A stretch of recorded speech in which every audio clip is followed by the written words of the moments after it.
Em entrevista a Jô Soares, do programa do Jô, o jurista Ives Gandra Martins expôs o plano totalitário do PT por meio de alterações constitucionais e legislativas. A reprodução do vídeo disponibilizada no YouTube atingiu até o momento mais de 1 milhão de pessoas. Esse plano que está aí, eu considero, Jô, um plano que pretende reformular por inteira a democracia brasileira.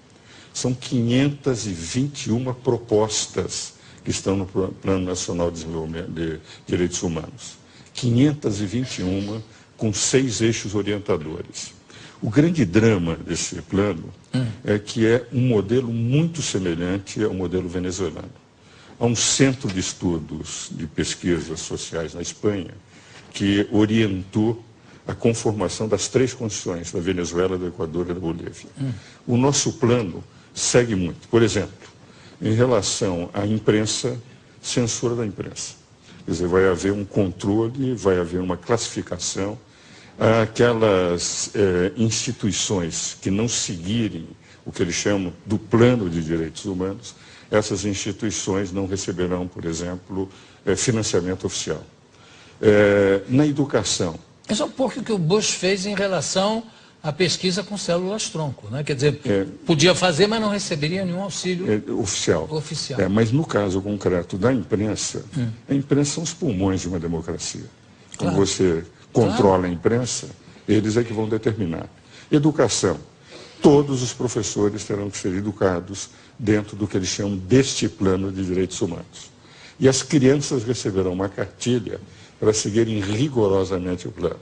Então, formando muito no estilo, enfim, da União Soviética, do Hitler, do Mussolini, criar a juventude já amoldada a aceitar o plano. Por exemplo, direito de propriedade. Hoje nós temos o seguinte, quer dizer, se a minha propriedade é invadida, eu vou até a justiça e peço a reintegração de posse, mostra que eu tenho o título. Se o invasor invadir uma propriedade, o proprietário fica sem a propriedade. Aí a justiça não poderá dar reintegração de posse. Chamarão a sociedade civil organizada, que é formada pela comunidade deles, e essa determinará se deverá ou não ser devolvida a casa. Ou pode ser urbana, ou pode ser uma propriedade rural. Urbana também? Urbana também. As duas estão colocadas, propriedade rural e urbana. A subutilizada, se a comunidade entender que está havendo subutilização daquela propriedade, etc., só depois desta manifestação é que possivelmente o programa não diz de que forma se fará. Apenas diz que não se poderá dar a integração de posse imediata antes de haver uma mediação dessa comunidade. Pega-se, por exemplo, o problema, que eu considero extremamente grave, das Forças Armadas e da Polícia. As Forças Armadas, hoje, elas representam, em momento de crise, aquela que determinará a maneira de se controlar, de se manter a ordem e a lei. O que ocorre? As forças policiais são forças auxiliares. Quem comanda é as Forças Armadas.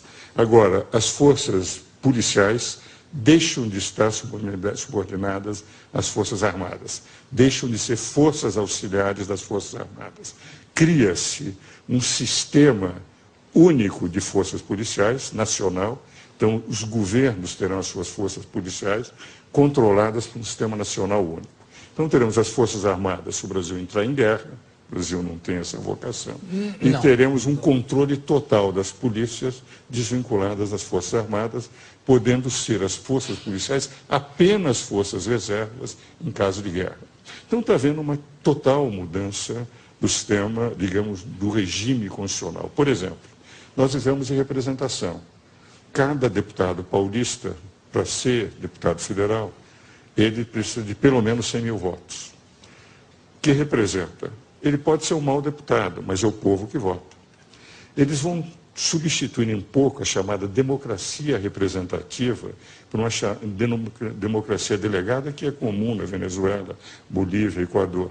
Vale dizer, o povo vai ser chamado sempre para discutir não, votar em plebiscitos e referendos, criando-se quase um sistema semelhante ao sistema da Constituição venezuelana, pela qual haverá o poder executivo, o povo, como os dois poderes, e o poder legislativo, o judiciário e o Ministério Público serão poderes acólitos. Então, é indiscutivelmente um plano que representa o pensamento daqueles que fizeram. Mas é possível o governo se sobrepor ao que está na Constituição? Eles terão que mudar a Constituição. Isso é apenas um programa, é um decreto programático. Eles vão ter que mandar projetos de lei ordinária, projetos de emendas constitucionais para mudar todo esse sistema, Poder Judiciário, Poder Legislativo. Terá que ter uma comissão de direitos humanos a orientar as leis que eles terão que fazer. Eu lhe interrompi com a pergunta que você ia falando... Não, o que eu iria dizer é o seguinte, eu tenho um profundo respeito por aqueles que fizeram esse plano. Alguns deles são meus amigos, debates há muitos anos, entende? Mas eles têm uma convicção de que, por exemplo, Cuba é um país que representa uma democracia, que a Venezuela tem uma democracia representativa, que representa o povo, não precisa.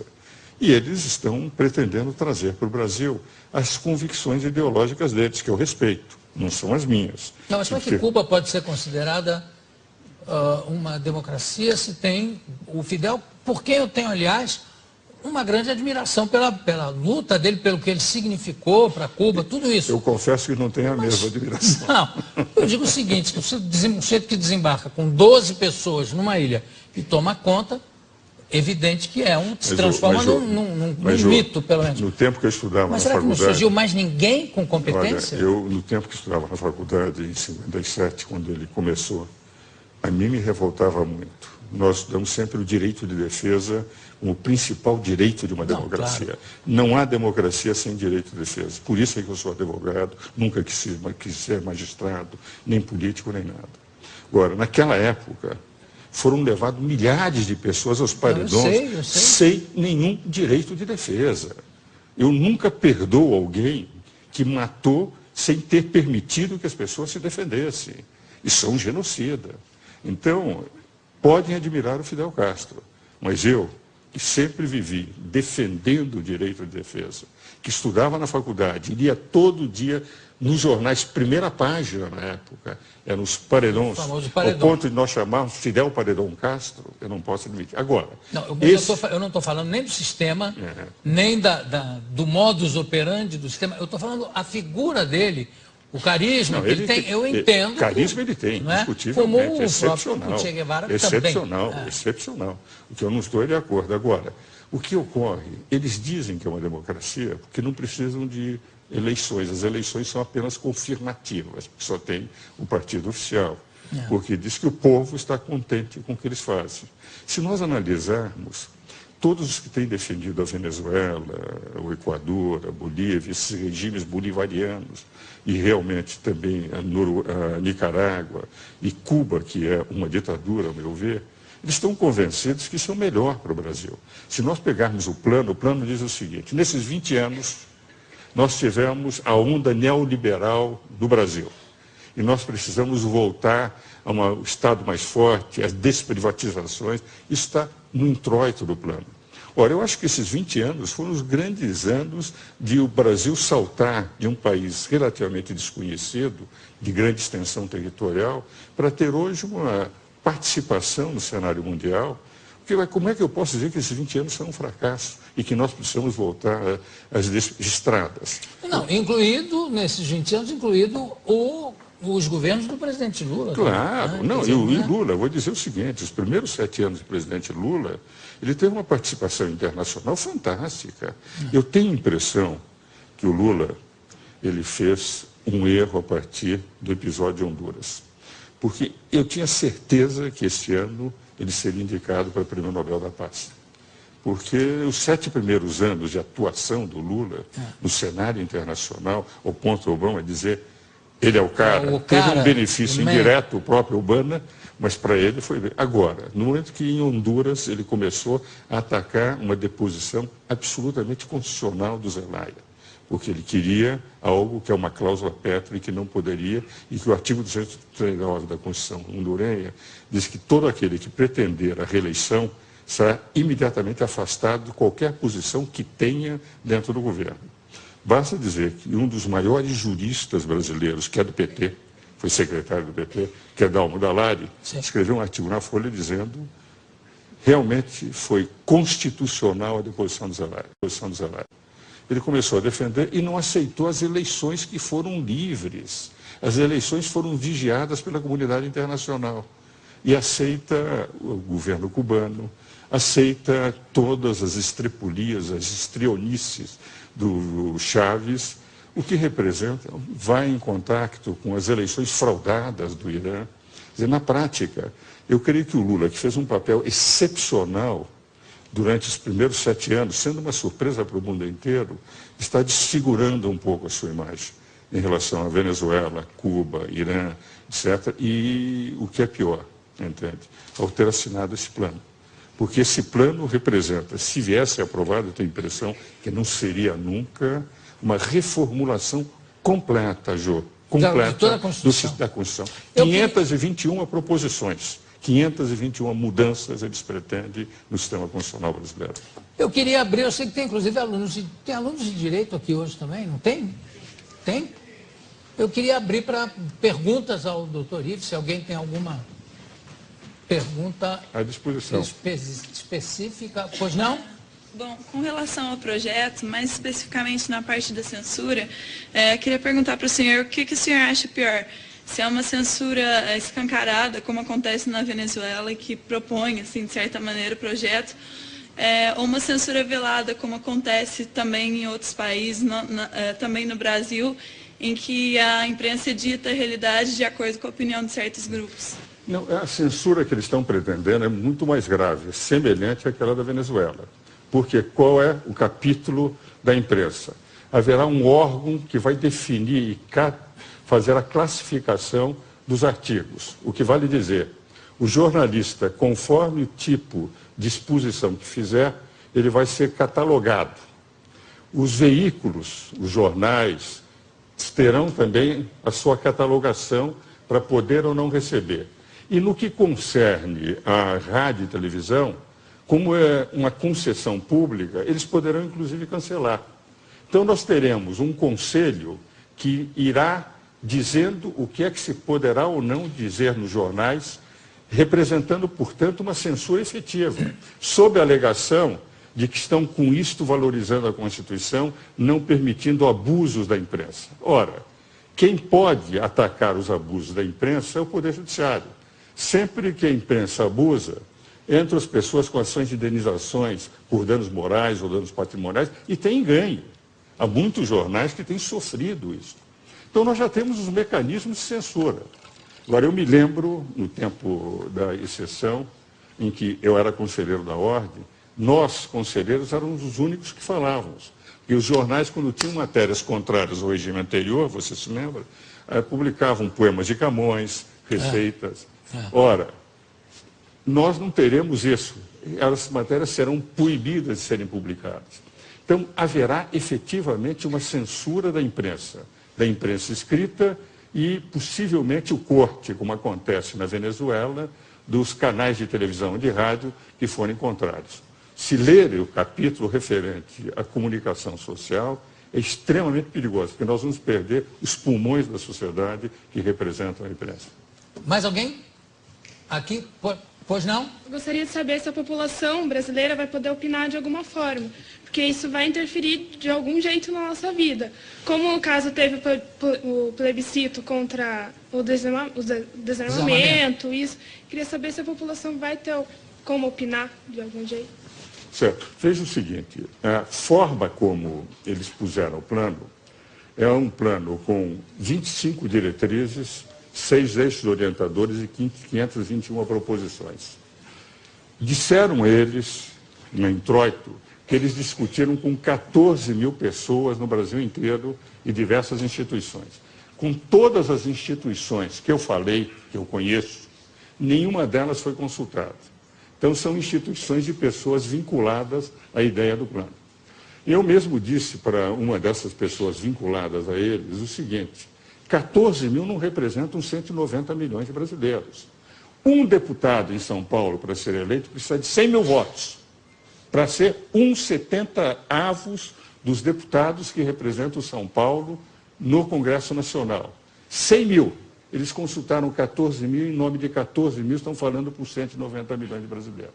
Agora, esse projeto vai ter que ser enviado ao Congresso Nacional. Os diversos projetos de lei e as diversas emendas constitucionais. Criar uma justiça comunitária, uma justiça restaurativa antes da justiça comum, é evidente que é uma mudança monumental no capítulo do Poder Judiciário na Constituição. A sensação que eu tenho, entende, é que este ano não haverá possibilidade de eles levarem o plano a ser aprovado. Aliás, nenhum deputado iria correr o risco, de repente, estar indo contra a vontade popular.